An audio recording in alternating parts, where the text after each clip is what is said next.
Last month, Savannah was the hotspot for urbanization education. The Council for the New Urbanism held their annual national conference in our backyard. Some of our city leaders took the time to play gracious hosts.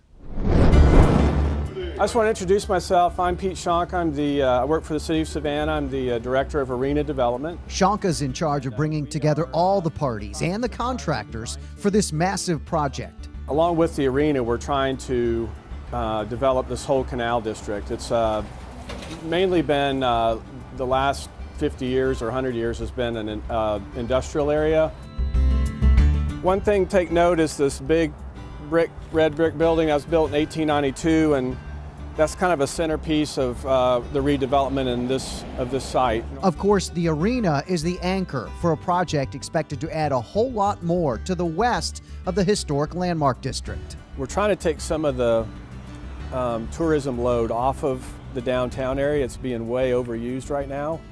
So for a city of 140,000, it's a lot to absorb, and that's just totally concentrated in the National Landmark Historic District. And then the city owns all of this property in here, and this is going to be a park. But this is where we think that we could really, cut a few more channels through this area and create a really nice packing.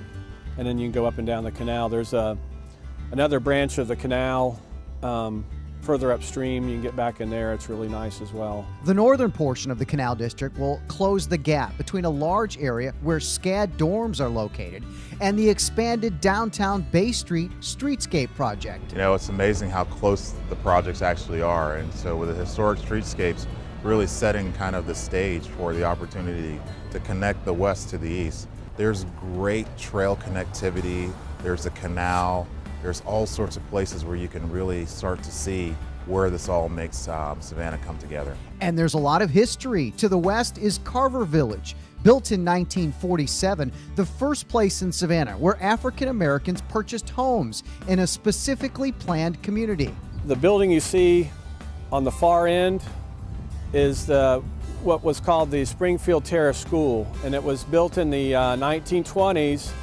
as an African American school. It's a great building. We're going to renovate that and use that as a museum to kind of interpret all of the history of this area. We have the arena mostly funded, this other development not so much. And so with the parking garages that we're going to need, we're looking for public-private partnership, P3 financing rather. And then really just trying to leverage some of our development assets here